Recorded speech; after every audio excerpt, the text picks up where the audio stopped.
महिला पक्षरु आपणको स्वागत। क्रिकेट खेल और खेलाड़ी को आगक नेबार मुख्य उद्देश्य रखी बालेश्वर सदर ब्लॉक अंतर्गत गोपीनाथपुर पंचायत स्थित टियाखिया होली पड़िया ठारे त्रिरंगा कम्युनिटी सेंटर आनुकूल्य रे प्रतिवर्ष भली चलित वर्ष टियाखिया प्रीमियर लीग रो 14तम संस्करण 2026 उद्यापित हो जाइछि।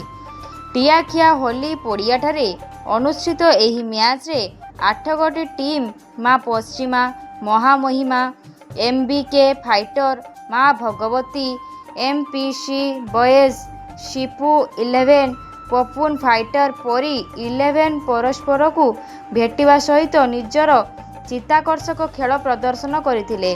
फाइनाल मैच परी 11 एवं पपुन फाइटर मध्य कड़ा मुकाबला सह अनुष्ठित होइथिला। प्रथमे टॉस जीति परी 11 फील्डिंग करने निष्पत्ति नहीं बेले पपुन फाइटर प्रथमे बैटिंग करी 10 ओभर 7 विकेट विनिमय 101 रन संग्रह करथिला। एही रन को पिछा करी 11-7 ओभर 3टी बॉल और 3टी विकेट विनिमय 102 रन संग्रह करी विजय हासिल करथिला।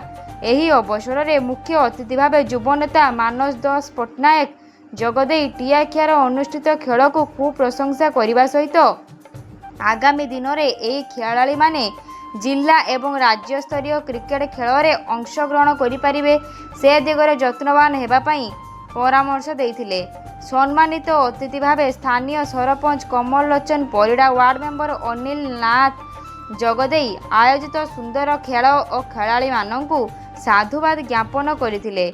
पूर्वतन नायब सरपंच कमल लोचन बेहेरा कार्यक्रम में सभापतित्व करने सहित निज व्यक्तित्व तिरंगा कम्युनिटी सेंटर कर्मकर्ता खेल प्रति उत्साह और एकाग्रता देखि आश्चर्य अनुभव करने सहित शांति श्रृंखला सह यह खेल समापन होइतिबारु कमिटीर समस्त कर्मकर्ता को साधुवाद ज्ञापन करथिले।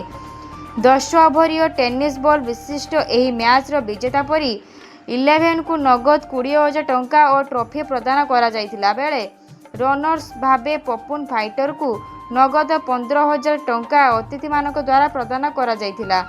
एथिसह man of the series Rinku Pradhan, man of the match Guddu, best batsman, best bowler को ट्रॉफी सह प्रदान समस्त खिलाड़ी को मेडल प्रदान करा जाइथिला। आयोजित समारोह को विशिष्ट श्रमिक नेता शांतनु दास संयोजना करने सहित खेल में हार जीत लगी रही थाई एथिपाई कहारी मन दुख करिवार नाही।